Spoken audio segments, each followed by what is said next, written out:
Hello, friends. Brian Geely, Klamath Falls News. Welcome to Ask Klamath, presented by Pacific Crest Federal Credit Union. Joined today is in studio is our guest Nick Depew. Nick is a musician. He has a band called Relevant Discord. I screwed it up already. Relevant. We've been having Discord. fun before you guys got here, so yeah. Yeah, a little pre-show banter going on. Catching up. We went to high school together. A lot of stuff to catch up on. Yeah. Anyway. We got a lot of stuff to cover. Yes. We're going to be talking about your band, the music industry, a whole bunch of other stuff, taking your questions live. But before that, Brandon, roll that intro.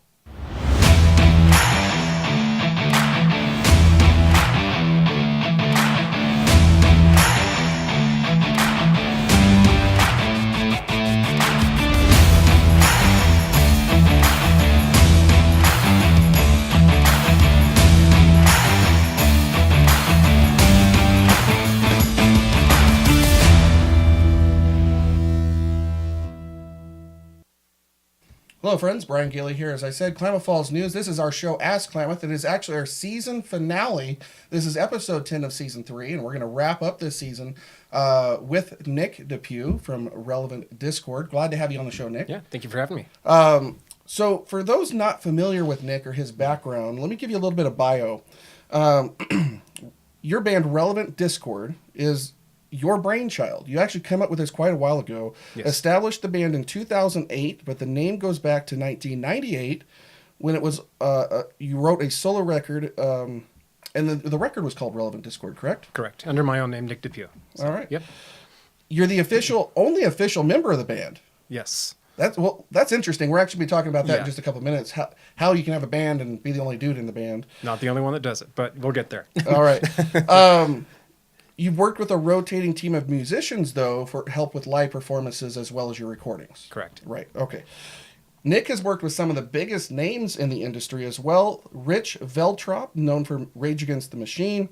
Sylvia Massey from Tool, System of a Down, and the Chili Peppers. Chili Peppers, Johnny Cash, Prince. Yeah. Yeah, that's big names in there. And lately, Nick has worked with Joe Hayes, known for working with Sublime. Now, these are they producers, these people? What are they? So these are producers, and so these are engineer, mixing people, producers, things like that. So Okay. yeah, and we can elaborate whenever you want to elaborate on things like that, what we did with who and things like that. So. All right. So Rich Veltrop, Sylvia Massey, and Joe Hayes are some of the people you've worked with Correct. on your projects. On my projects. As you worked with others on other people's projects too. I've worked with a few other people on. I haven't worked on too many other people's projects that a lot of people might recognize and things like that. But as far as one other company person we worked with, Stephen Pettijohn, for people out there that are into guitar pedals and things like that, did 3 singles with him as well. So Awesome. yeah.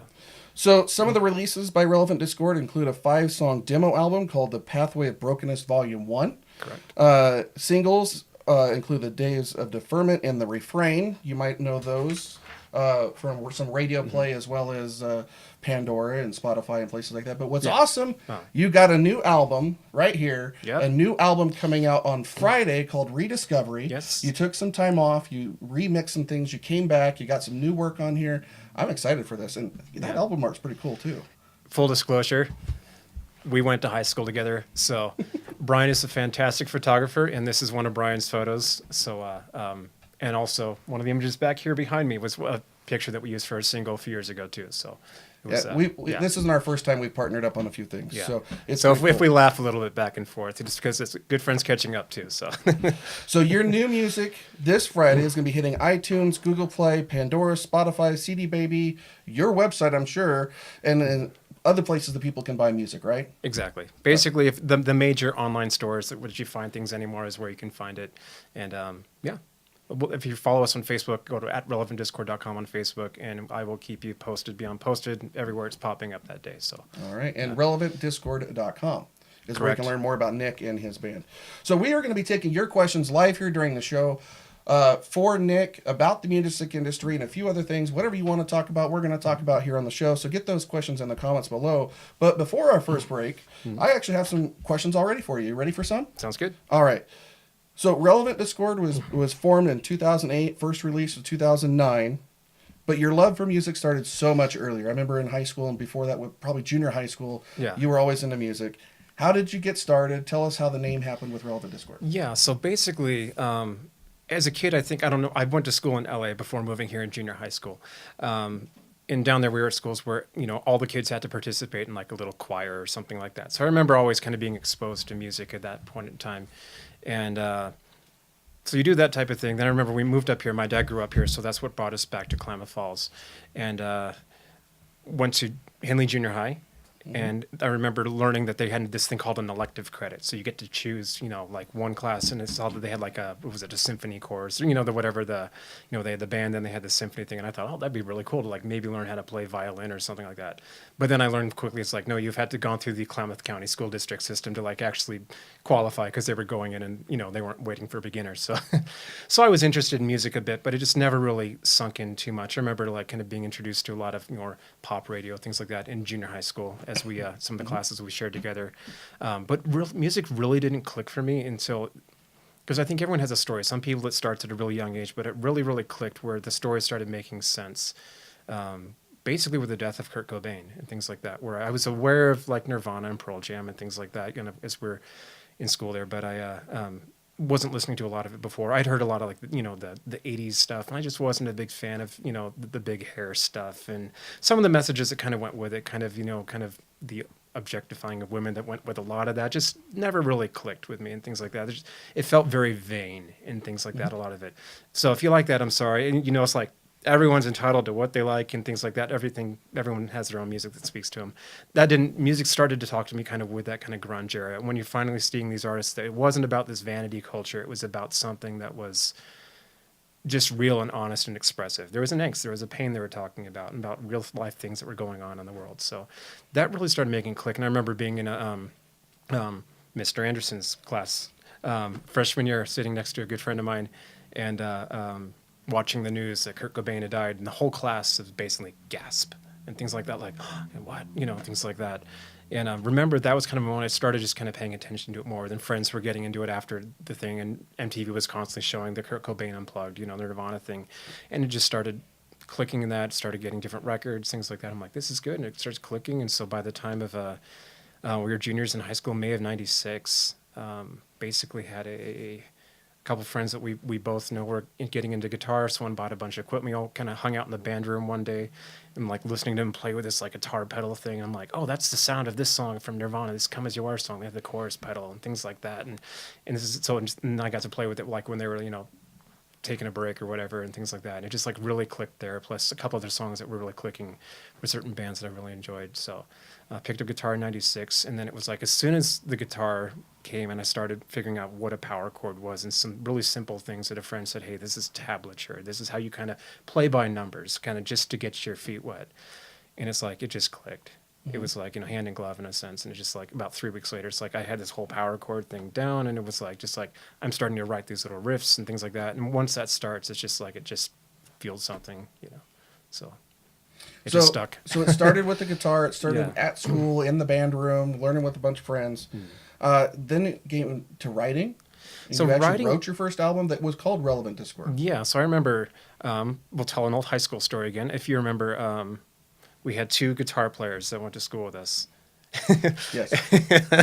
And they did fantastic, and there was so much energy and things like that. They did great work. I'm sure they can play circles around me still, And I remember they were writing a couple songs, and I was thinking to myself, I'm like, that's really cool. I bet with what I'm learning, I could maybe write something. I just wrote a couple little chord progressions and things like that. And so I'm like, oh, that's the making of a song, and a lot of like the Nirvana stuff, it wasn't super complicated stuff to play, but it was emotive and it was expressive. And so it just really clicked with people. And so I just wrote a few chord progressions, and I'm like, oh, I'll put some words to them later on. And that was a process like more so after we graduated and I got into college, where I kind of kept a notebook, and I had a number of classes where I had morning classes, and I'd have a long break for lunch and things like that. Then I have like afternoon or evening classes. So instead of like driving from one end of town to the other, I kind of maybe go down to Moore Park, or I kind of hang out around the campus, and I'm homework's done or something. So I just kind of scribble out just kind of just thoughts and ideas. And so I gradually kind of then went back and said, okay, I have an idea for kind of one, and you kind of take this line from that one, this line, this line, this line, and gradually that first solo record came together. So awesome. Yeah. So fast forward to, I don't know, even just 10 years ago. So fast forward 10 years to 10 years ago. Exactly. If you can believe that. This is basically, a 20-year plus right? music writing process. So you started cutting music in a studio. You started doing all that work. You actually started performing a little bit and touring a little bit and doing some stuff there, live performances. Yeah, more live performance, not tons of touring, but yeah. So what would you like? What do you like better, the work in the studio or the live performances? Yeah, by and large, I would say it depends on the day. It really does depend on the day. But by and large, I feel I'm a little bit stronger suited as a recording artist, and as a songwriter, that's kind of more my forte. But there's times then I just love getting up on the stage and doing it. Then there's other times it's like, like any musician deals with this type of thing. Like there's that kind of that nerve factor comes in. You're like, okay, I want to do it tonight. You read the crowd. You think the crowd's into it or not into it, and things like that. Where you're kind of like, it depends on the time. And but there's times I absolutely love going and doing it, or just jumping up and when I've been fortunate, a couple other bands and things, even a couple local great bands that have said, Nick, come up and quickly do a song with us or something like that. And it's just like that to me is like just a blast. And things like that. There's no pressure. Just show up and like jump in for one song versus because the whole thing about being kind of a one man band thing. It's also the whole process of now it's booking the gig, doing all the business side of it, all the extra things that go into it, instead of having a team of people that's doing all those things. So, but by and large, a little bit more of a recording artist is my preference. But it depends on the day. I am not just a shun the other and one or the other. But yeah, and it kind of goes with anything really. There's an 80-20 rule, right? Yeah, we've heard that all before, and maybe you love music or you love photography or you love a lot of different things, and so you decide you're going to go into business doing it because of what you love to do. You love the art form of it. Yeah. And you realize that you're only doing that 20% of the time because 80% of the time you're booking the gigs, you're scheduling things out, you're getting all that stuff prepared, or you're researching locations, or you're doing sales and building a website. Oh, yeah. And then the performing is such a small piece. Yeah. It's amazing how that ends up working. There's a reason they call it the music business, and that's something we can get into later, as far as more of that. But that's a lot of thing I don't think a lot of people just starting out really understand. I mean, it's a business. It is definitely a business. So what do you enjoy the most about what you do? What's fun and what's the least fun? What's really been fun about this whole process is you get to meet some really cool people, and it's not like you're meeting rock stars every day. That's not happening. But you do get to like meet people that suddenly connected with your music and you don't know who they are. And then having the opportunity, when I've traveled a few years ago, I was back east in like New York, I was and Florida, and then up into Toronto, and had the chance to just meet with fans and things like that. Not doing a show, not doing whatever, but just like meeting down at the CN Tower, which is like the Space Needle for Toronto, things like that, and just actually getting to meet people that have been there. And like when you did a crowdfunding thing, came in out and supported things. I mean, that is just a pure blast just to visit with people. And then you get stories once in a while come back and email us something about how something you've written really touched somebody or it really helped save a situation or things like that, without getting into specifics of people's stories, just, it's really kind of like, wow moments, and kind of, it's really fun. I mean, but it's also this kind of sobering, humbling thing. It's like, this Relevant Discord thing has been on the back burner at times in my life, and it's been in the back burner the last few years until recently. And it's kind of, we're coming back, and so there's reasons why we called the record, Rediscovery and things like that. It's like it's kind of picking up where we left off and coming back. So, but having those opportunities to connect with people, it's really fascinating. And as far as the least, I mean, there's a lot of work. I think a lot of people don't understand. They think, oh, you play in some rock band or you do something like that. So they just have this personification of you in their mind that you're just this kind of flake or you're something like that. So some of that's not fun when you're trying to explain this to people that don't get it. And if, I get it. Everyone's musical tastes are different. Certain people don't appreciate certain art forms. That's totally fine. But when you realize that a lot of people just kind of, you hit a brick wall kind of with their mentality of it. The other thing that's really challenging, and this is something that even you're hearing a lot of mainstream artists are facing this now, it's once you invest so much time, energy, resources, money, all that stuff into putting out a project, say like this, or a band's putting out a new album or whatever. Sorry, I'm pointing to something off camera there. Product plug, So, Rediscovery. No. Anyway, there's this whole concerted effort to make something like that happen. And it's months and months and months worth of time. I mean, Joe and I started the process of just a remixing on things we'd already recorded back in May of last year. And it's just now coming out like 10 months later. There's so much investment. And then you kind of do the marketing, you do the thing, you go and set up all the things. And then suddenly you hit this wall of kind of consumer just apathy, for lack of better words, and that's something that everyone in music is facing right now. And we can talk more about the industry later, but there's this whole thing of the attention span for people on Facebook or things like that. It's like, you don't want to see a video that's, more than 35 seconds long or something like that. Okay, you're scrolling through your feed and it's like, oh, there's a new song from such and such. And it's like, oh, that was cool. Where's the cat meme type of thing. So that's something a lot of people are trying to overcome as a whole industry. Even in news, you have to understand that too, and you get that. So that's one thing that's kind of on a disheartening side of this business, is really knowing you have to come up against that wall of like, okay, you've made all this effort, and then sometimes it seems like it falls flat on its face, but then it sometimes doesn't, and then sometimes and so that's the unfun side. There's a lot. Right? Yeah. There's a lot behind the scenes that people don't realize, and that goes for almost any business. Exactly. And especially music. You turn the radio on and there's music. You turn, you hit play on your iPod and your phone and you have music just playing. But there's a lot that goes in to getting to that point, right? Exactly. And we're actually going to be talking a little bit more about that in just a moment. We're going to have to take a commercial break. But before we do, I want to let you know we're taking your questions live. And this is a great time for you to get your questions in for Nick. Like I said, we're going to take a quick 2-minute commercial break. Guys, we'll be right back with Nick Depew, Relevant Discord, in just a moment. Threads. There are many threads that run through our region. There are churches and schools and Little League teams that bring us together and bind us into communities. There are roads and cars. There are houses and jobs and businesses, all woven together to make the fabric of our communities. There are financial threads that are part of that tapestry as well.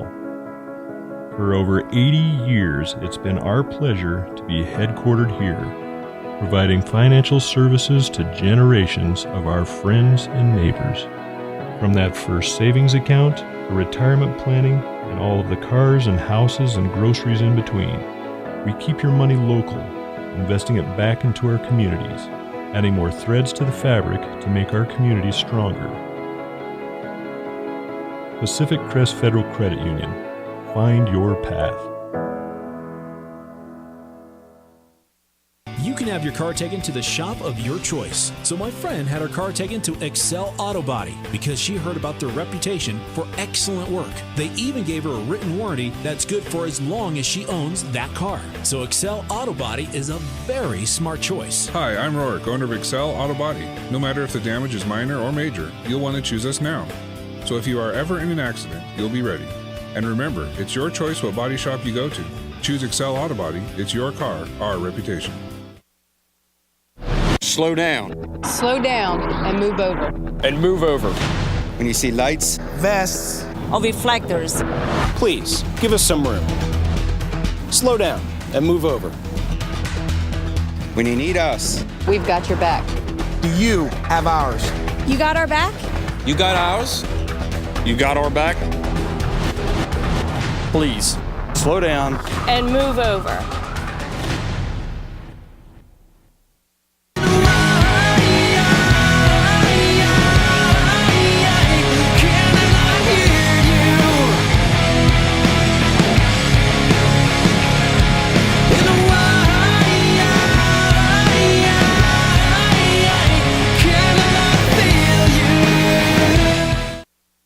Hello, friends. Brian Geely, Ask Klamath here. If you're just tuning in with us, we're joined today by Nick Depew. You just heard one of his release songs, The Refrain, there as we came back from commercial. Nick, we're going to actually be talking a little bit about that in just a second. But before we do, I do want to give a shout out to our sponsor for this section. It's the Klamath County Fairgrounds. They got a lot of stuff going on in the next couple of weeks. They want to let you know that this weekend the Kingsley Bowmen are in house with their Super Shoot, and the Klamath Basin Horse Association is doing one of their gaming events. Next weekend, pretty big weekend, Jefferson State High School Rodeo takes over the fairgrounds. They've been doing that since we were in high school. I remember a lot of people in our group were doing that. Saturday night next week is the annual 4-H fundraiser dinner too. So if you want to check that out and give some love to the 4-Hers, that you're going to want to do that. Tickets are still available. Look them up on Facebook for more information. In the coming weeks, the Oregon High School equestrian team will be doing their thing. Garrity RV Palooza returns, and the spring auction will be in the house at the Klamath County Fairgrounds. Now, Nick, we got some more questions for you. But before we do the song, we just heard the refrain. Yeah. There's a story behind every song, right? There What's is. the story behind that one? So certain songs I'm happy to tell the stories, and other ones I'm not. So and certain ones are kind of an amalgamate of what I would basically say. You capture a general story that you want to capture from people of things that you know from. That's one that's actually not as much my story. It's stories of other people I kind of knew about, but there's moments in it I can relate to it a lot. And it's people that were going through relationship things and questioning things, and it really just kind of came to life on behalf of some other people and things like that. But what I'd like to do on a lot of the songs, I like to kind of create a framework of a house and let people kind of decorate it themselves. So, I mean, the song for you might be about a loss of a relationship, or for this person might be this thing, or it might be, how they, were finding hope in this situation versus this situation. So there's a couple songs that we have out there that, and then we'll have more coming out, that are pretty hard to say, okay, yeah, the song is about X or Y and things like that. But this is one I do kind of keep a little bit more vague just for the sake of, Okay. build your own story. Build your own story a little bit. Based on what you hear. I have certain things, and that's the thing. The meaning for me does change a bit in time. So it's like when I write it, sometimes the song it's more concerted toward this specific emotion, these things that happened, and then other times it kind of 10 years later it means something different, but it still connects. So, guys, we're going to be taking your questions live. Go ahead and get those in the comments below. But before we do, a couple more questions for you. Yeah. We're actually going to shift gears a little bit away from you personally and away from your band and talk more of the music industry as a whole. How has the music industry changed in recent years? You kind of alluded to that in our first section before the commercial break. What's changing in there? So for people watching, I can't speak for the music industry as a whole. I can speak as an independent artist that's kind of up and trying to do it on their own and things like that. So I can speak from that aspect versus I don't have 30 platinum records, things like that. So but as far as how it's changed a lot is the whole digital age. I mean, really changed things the late 90s, the early 2000s. I mean, that really started, sales of CDs and things like that just really started tapering off once people had the access to just basically get it online and things like that. It's changed even more with the whole streaming services now. So I think if you go and look at Billboard sales, things like that, and it's hard to you don't always get the exact Billboard numbers. You can look at the top Billboard 200 and things like that, but you won't get the exact numbers. And unless you look at certain reviews, like what came out this week and they sold X amount of units and things like that. But I think as you look at these charts, you're kind of seeing those units are just dropping and dropping and dropping and dropping by and large, with little exceptions here and there for some big when Adele put that record out a couple years ago, whatever that was, and suddenly it was boom, and everyone bought it type of thing again. When Tool puts out their final record, it's coming out eventually, maybe this year, when that one comes out, there's going to be a little spike, things like that on some sales numbers. But the whole streaming thing changed things a lot too, because people just aren't even buying music as a whole. They're just saying, well, I'll just put it on my Spotify playlist, or I'll just make a station through Pandora or whatever. And so that's kind of, it's a pro and a con with that. It's good in the sense of as far as an artist that's out there and say your stuff was just streaming in some random places and things like that, you didn't used to be able to capture any of that financially. Now, as an artist in streaming revenue, you're not really capturing a lot unless you're getting thousands upon thousands upon thousands and millions of plays to really make it substantial and worthwhile. So it's this give and take of, at least when they're listening to your song now, say on Spotify, you're making fractions of a cent back on it for listening versus just them stealing it off the internet before. So it is kind of this weird kind of state we're in right now. Yeah.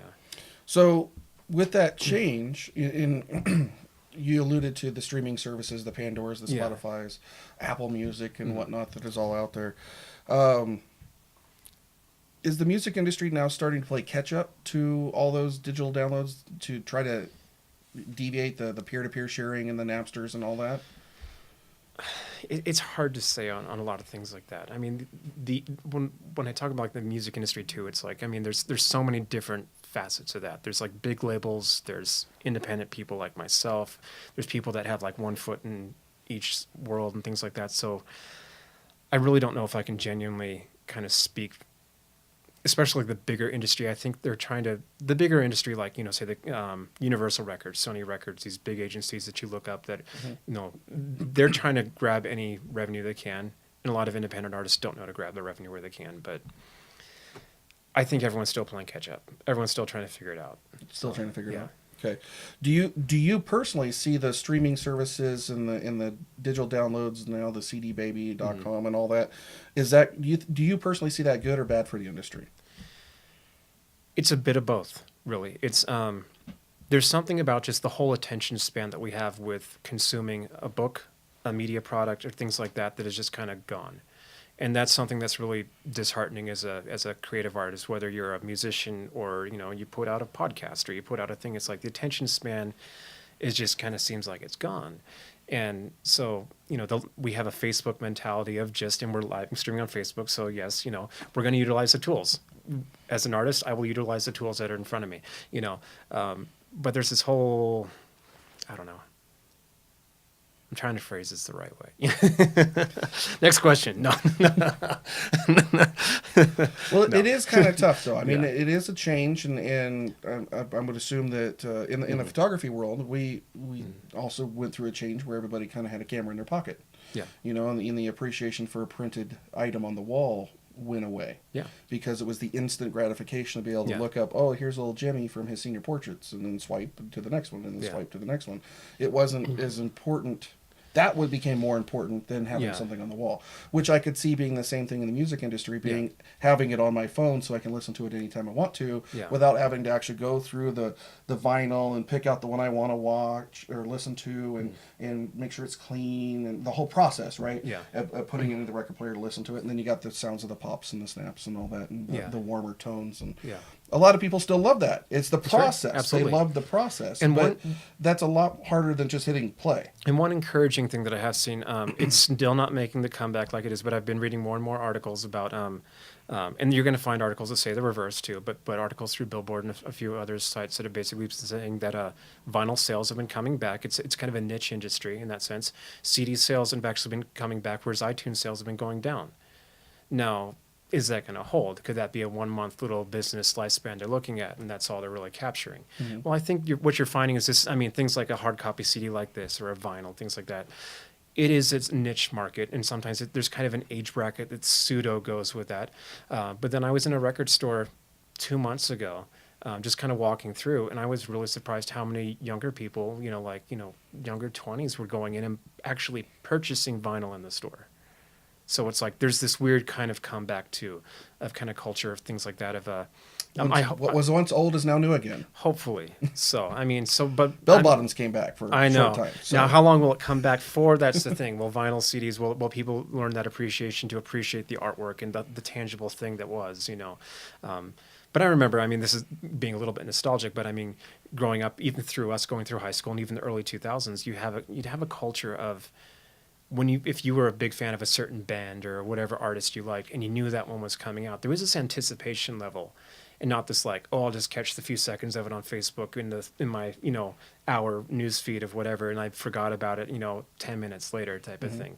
There used to be this anticipation that kind of came along with that, and we appreciated something that came out, and you didn't have access to nearly as many people doing it. So the music industry has changed in the sense with technology, it's given more people an opportunity to put something out there. That's fantastic.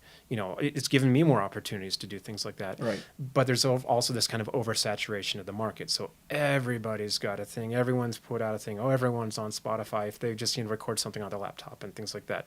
And learning on a laptop, nothing wrong with that. A lot of you people, you have to learn somehow. Having this basic, garage setup for whatever, learn how to do that. But a lot of stuff just kind of, I think, quality things kind of get tucked away in the mess of things. There's just this oversaturation that just kind of hides a lot of things. So for you guys watching out there, how do you prefer to listen? Do you like to listen to a streaming service? Do you like an MP3 where you just hit play and it's stored on your device? Maybe you like an album or an 8-track, for Christ's sakes. And there's all sorts of things out there. How do you guys like to listen? I'd like to know. Comment below, let us know. Yeah. And just real quick on that question, I'm the type of person, I still utilize services like those things.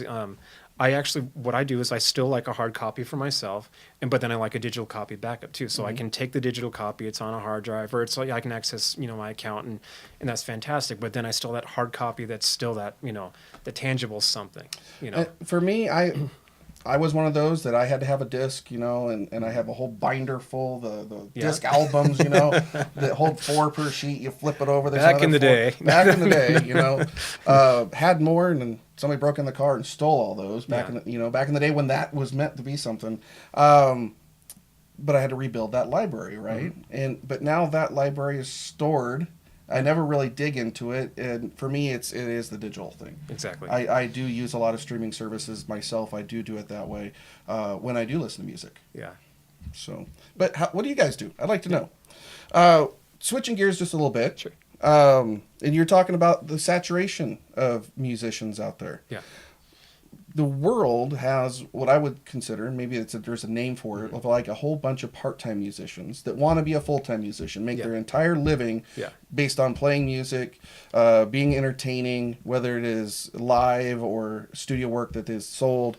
What do you think is there a magic formula to get somebody to go from full-time to part-time full-time, or there is no magic formula? How does that work? Basically, you have to be independently wealthy or lucky beyond lucky to make that true change, to make it a full-time thing.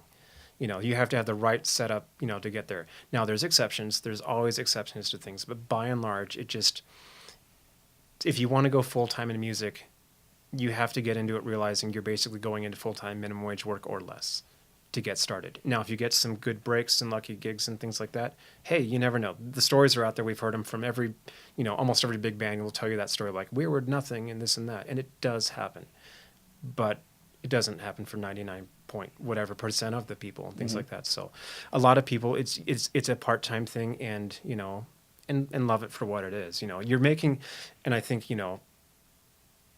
something like the question of like, what advice could I give to, people getting into this type of business? It's like, if you're getting into it thinking you're going to be rich, you're going to be famous, don't bother, please. I mean, you're setting yourself up for a world of disappointment. Like I said, those success stories are just the fraction of a percent that actually get to that level of big and whatever.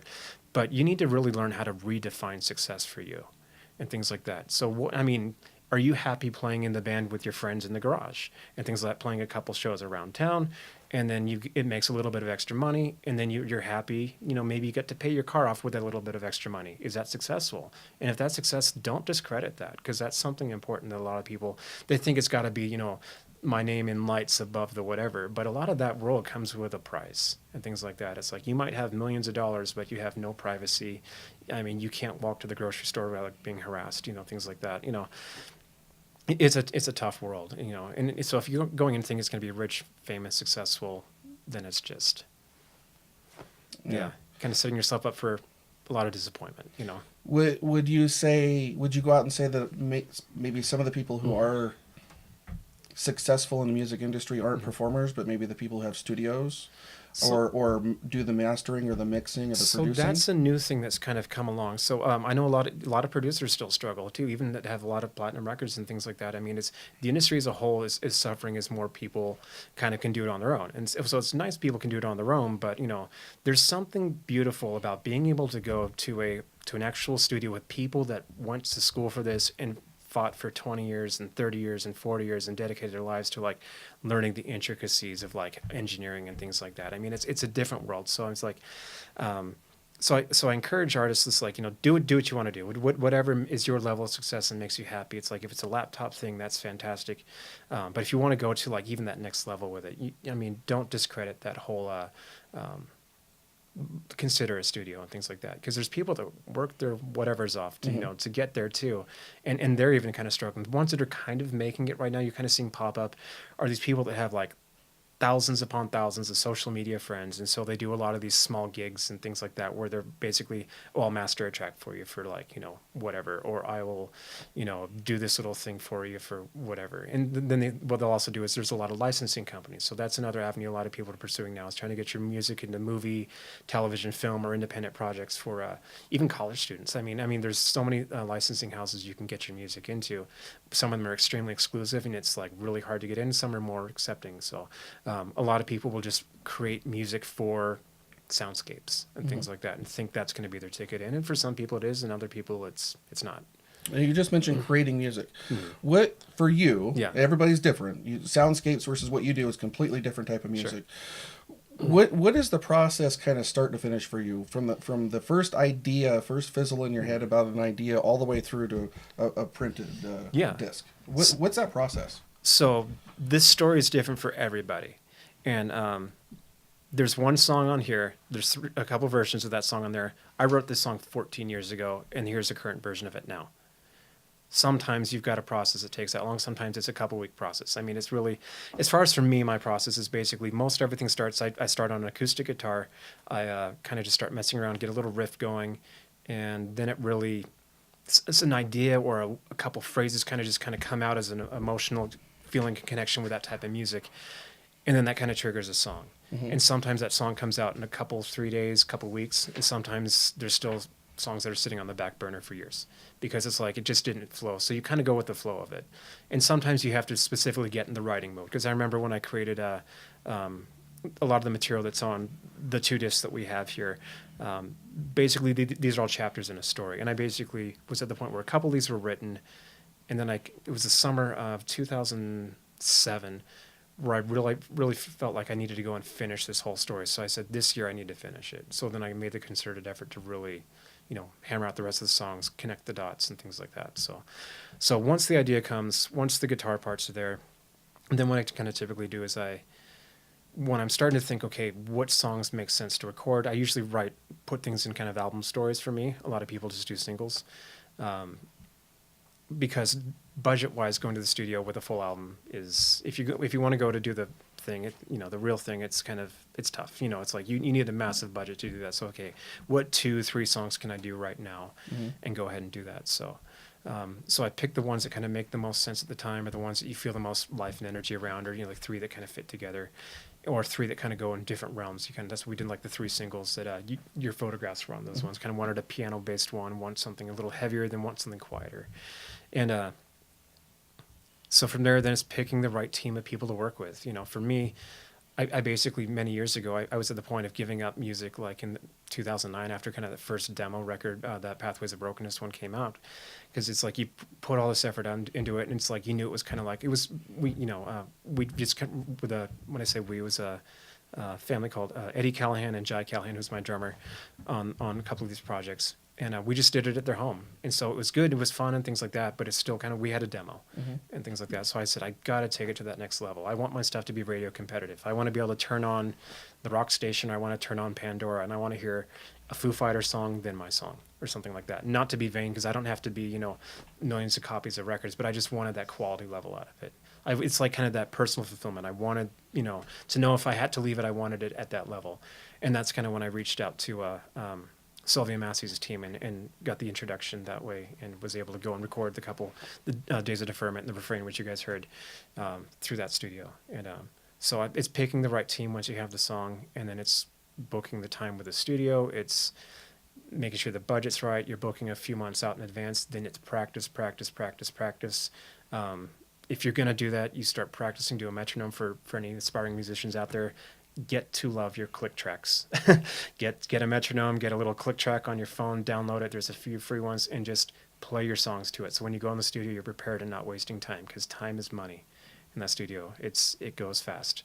And so from there, what typically happens at that point is, like, once you get your project recorded, however many songs you do, then it goes to mixing. That can take however long.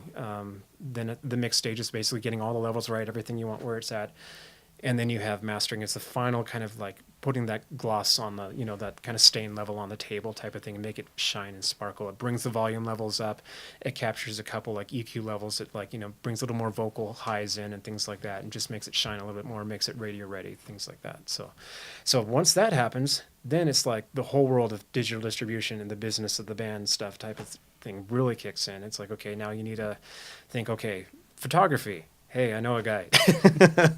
I know a good guy. I recommend him. So, and then you start the process of, okay, what company am I going to use as a distributor? If you're not signed to a label, you got to start looking at some of these independent companies, like CD Baby's one I've used before. I used him with their original founder, Derek Sivers.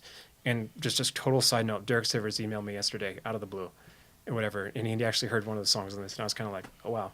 So it was like we Nice. had talked a couple times 10 years ago on certain things, and I sent a quick response. He said he's moving from New Zealand to England because after he left CD Baby, and sent him a well wishes like, hey, whatever. But he sent a previous message saying, yeah, it was good catching up again about such and such and such when we talked before. And so I said, hey, thanks. And he's like, oh, by the way, just sent a message back and was listening to this, and it was like blown away.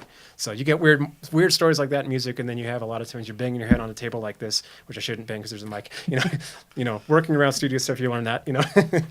And you figure out a distribution company. Then you figure out okay, track orders and artwork, and if there's legalities that go into it. So that's actually in the studio. You at this stage, like if you're hiring musicians, which I have to do for the bits and pieces I didn't know, it's like you're getting your contracts together, so everybody's who's entitled to what and what they're getting paid versus whatever, and what we can use and I can use and things like that. And then finally you set a release date, and then you market it like crazy, and you hope people pay attention. You hope they watch. You hope you watch the program like you guys are watching. So thank you for tuning in. So it's a lot. It's a lot. It's a lot, and it's not over. To summarize, it's Yeah. a lot. 14-year process. You said yeah. just for one of the songs that are on there. Building websites, all this stuff. There's so much more I'm forgetting. So yeah. Yeah. Anyway, guys, we're going to take a break. We're running a little bit long. We're going to take a quick commercial break here. If you have any questions for Nick, now's a great time to get those in. We'll see you in just 2 minutes. Threads. There are many threads that run through our region. There are churches and schools and Little League teams that bring us together and bind us into communities. There are roads and cars. There are houses and jobs and businesses, all woven together to make the fabric of our communities. There are financial threads that are part of that tapestry as well. For over 80 years, it's been our pleasure to be headquartered here, providing financial services to generations of our friends and neighbors. From that first savings account, to retirement planning, and all of the cars and houses and groceries in between, we keep your money local, investing it back into our communities, adding more threads to the fabric to make our communities stronger. Pacific Crest Federal Credit Union.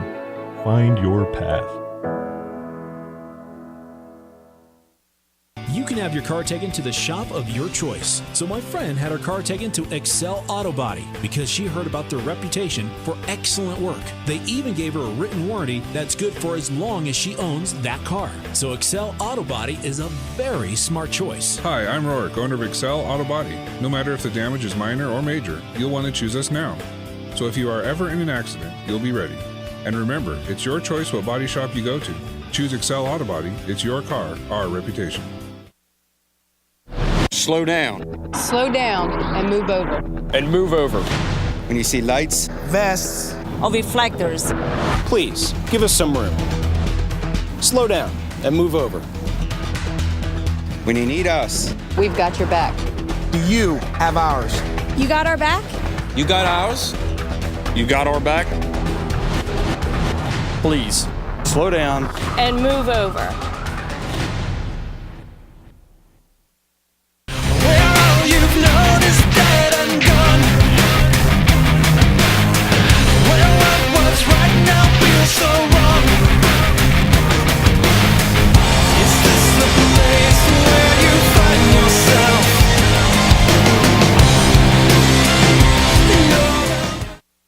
Hello, friends. Brian Gailey, Clown Falls News. Welcome back to Ask Klamath. You just heard a few moments of Days of Deferment by our guest here today, Nick Depew of Relevant Discord.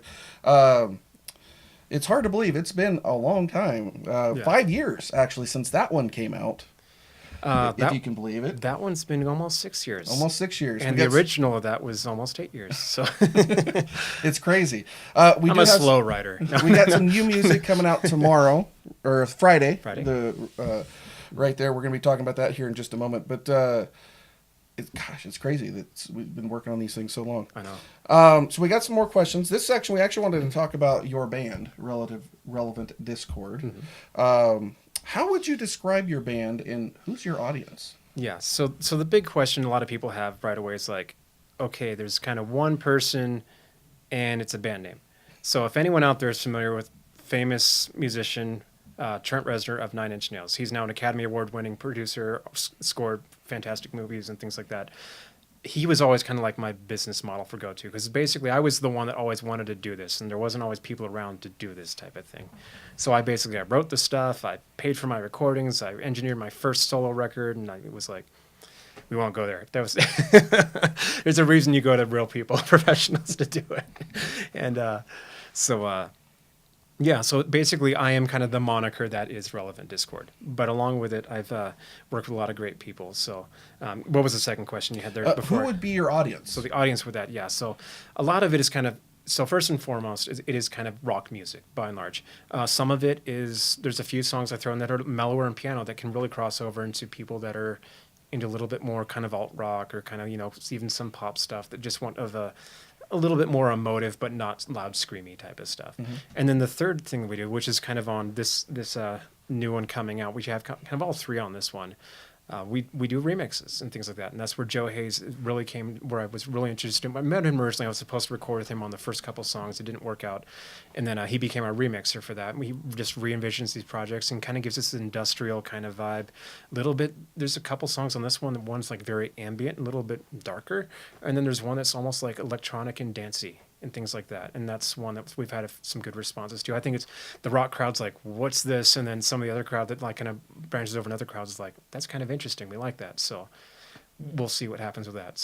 So with you being kind of the solo member, and you bring some others in to help you out when you need them, how is your work mixed? Are you, obviously you're not playing every instrument all at once. No. Are you playing a guitar and recording that, and then going to the drums and recording that, and then putting that together in a master? So basically, by and large, when you go in the studio, it's not uncommon for like the drums typically go first. And then when we do the professional studio, it's like, you have 13 to 16 microphones on this drum kit plus ambient, you have mics in the room capturing other sounds that all get mixed in and just give you that kind of nice feel for it. But as a guitar player and a singer, I'll often go in the room with the drummer too. I'm not singing at the time, but I'm playing the guitar from like behind a section or something like that. So there's kind of that live interaction of myself and the drummer. And so like Jai Callahan, who's drummed on The Days of Deferment, the refrain, and he did the demo stuff with Pathways of Brokenness, and new material we have coming out later this summer. Did a fantastic job on those two. He and I will get in the same room and just click, things like that. But by and large, after that, it's pretty much you do each individual track on its own. Like you want a little touch-up guitar spot here. Okay, new track, set it up, do whatever. You'll do if you're recording choruses, you'll often stack the choruses with different guitars. So you do a couple layers of guitar doing the chorus on this particular Gibson guitar, for instance, and you use a Fender one on this layer. So it creates this wall of sound effect. Okay. But everything pretty much after that stage is largely separate and individual. Unless there's a specific part, like you're doing what they call like gang vocals. You got 3 or 4 people all doing their parts together. Or if you're recording a symphony or something like that, or a string quartet together, there's exceptions, but by and large, it's individual. Is that just in your case, or is that kind of industry wide? That's pretty standard, but everyone does their thing. And certain bands say we just want to do it live. Those ones are harder in the sense because if you're doing it live, then if you have every isolated track, you can fix things. And you can say, okay, that's the moment there, that's the moment there. But if it's stuck in a take where everyone's on one finished track and there's 20 people contributing to the one track, it's like, well, it's harder to pull that mistake out or, that type of thing. Or it's like, okay, just retrack that little part, Sounds difficult. Yeah. There's a reason why I don't engineer anymore or never really got into it much when I tried to. So how many singles have you guys released? Like is single the appropriate word I'm looking for here, or is it maybe individual tracks? So singles would be like an individual song in the sense of like a promoted song. So if you can have a CD of like 12 like songs on a CD, but you might pick 2 or 3 that are like the singles that you submit to radio, and those are the ones you try to hope get some airplay. I'd say kind of off this Relevant Discord round and not my independent stuff I did years before that. I think it's 5 or 6 is what we had. It's actual singles in that sense. On this new album that's being released on Friday, or do you have any singles that are being released out? The one that we're kind of using as a single right now is the Riff Within Through the Haze remix. So we use the Joe's name as a fun play on words there, just with his creative. Go to the website and check out what he does with some of these. And I think we might have a clip of this one actually coming up. That's kind of the current dancey electronic weird things. So that's Okay. Have any of your stuff made it on the Billboard charts? Not that I know of. We've had the Weak Defense, the one that you had one of your covers for, your Watchmen photo cover, made it on some iTunes, like, really independent artist charts, like for tracking and things like that. So Billboard it's tough being an independent artist to get there. You really have to have some sort of mainstream label affiliation to kind of get there. It's not guaranteed. And the thing with how the industry is going to, I haven't pulled up Billboard last night, and if you look at the current Billboard numbers as of yesterday, half the things on there nearly are old catalog records. So it's like there's old Nirvana stuff on there pretty much, or there's Linkin Park's Hybrid Theory was just put back on there. There was the best of from this because the Bohemian Rhapsody movie that came out. Queen's got a couple, the soundtrack plus the greatest hits. Right. And it's really funny how many greatest hits Elton John, Tom Petty, people like that are like in the Billboard 200 now for albums that came out decades ago. Interesting. So it's just how the industry's changed a lot too, and who's buying. So if somebody's really into the independent scene, where would they kind of track those things at? Is there special charts for that? Yeah, so a lot of people kind of there's Spotify things like that, playlists and things like that.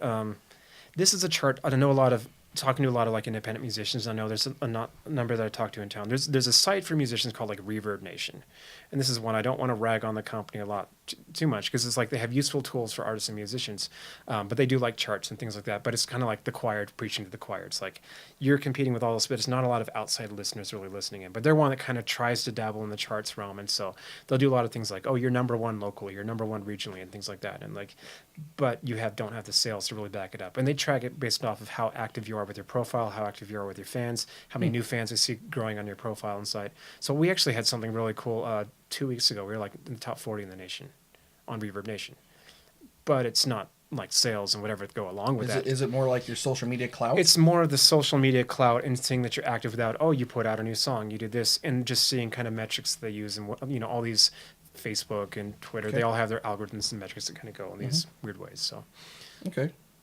So Album Friday. I've been plugging that a lot because I think it's pretty cool. Not just because I got a picture on there. Album Friday. But what's next for Relevant Discord? Yeah, so this has kind of been, we called it Rediscovery basically because Relevant Discord has been on the back burner for the last 3 years, for lack of better words. Done little things here and there, but it's really kind of been in the background. And so this was the 3 songs we left off with, kind of remixed, remastered, a couple alt mixes, and a couple of these just real new soundscapey industrial kind of remixes. So that was step one, just kind of the brand is back. The band is back. Band and brand, is back. And just getting back out there was step one. In the fall, basically took a few months kind of getting set up to go back into the studio. So Joe and I actually, he flew in from Indianapolis. We got together in the studio in November, and we tracked 3 new songs. And I followed up with that studio a few times, just helping out with the studio too and volunteering there, which is really cool to do.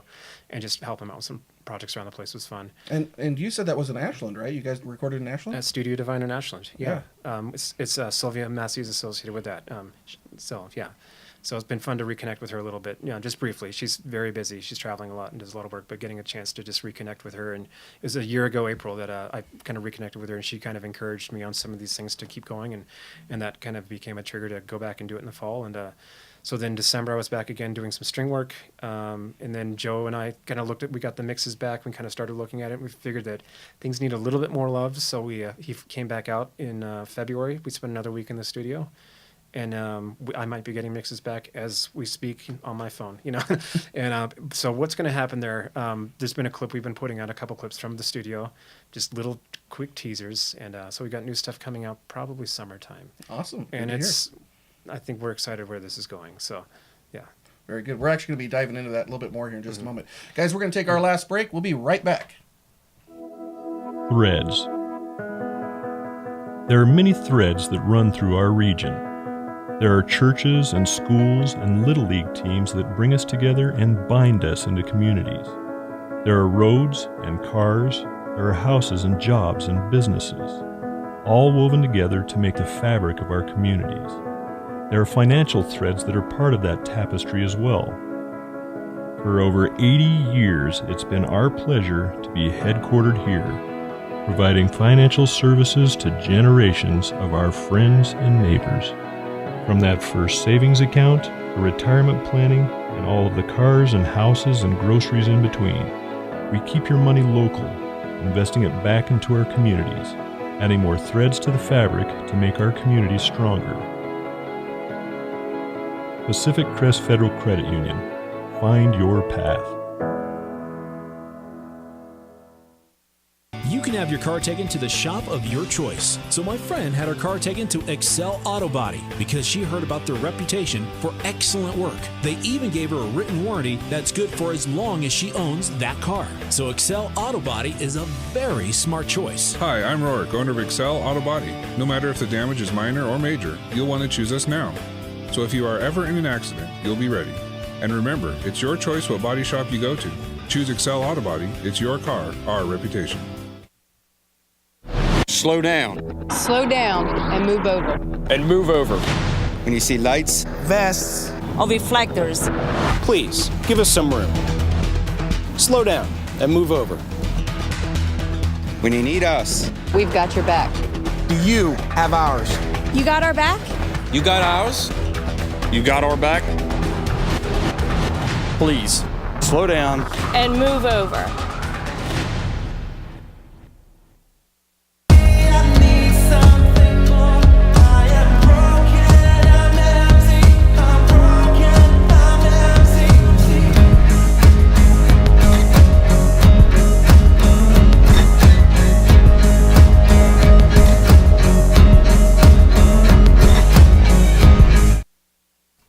Hello friends, Brian Gailey here. Welcome back to Ask Klamath. You just heard some of the new music by Nick Depew, Relevant Discord, on a brand new album coming out on Friday. Album is Rediscovery is the album. Not sure if Brandon can switch that and so you can see it just a little bit closer there. Yeah. We actually got our copy here. Thanks for signing that, Nick. That's pretty cool. No problem. Rediscovery coming out on Friday in all the places you love to get your music. So you're going to definitely want to check that out. Yeah, including CD for CD Baby, but I'll post it all online. So Yeah, you can actually get a physical copy as well as your downloads. you can. So, Nick, this section is where we kind of invite our guests to talk what we call in the soapbox. It's an opportunity for you to talk about what it is that's on your mind. Yeah. What is on your mind today?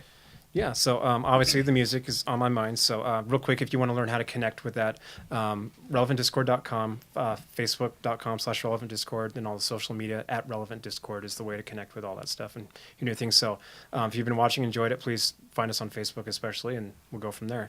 One other project I'm passionate about kind of here in town is actually, so total different story here. I co-host a group here in town called The Listening Group. And that. So that's something we probably could have talked about for quite a long time too, but another show, another day, type of thing.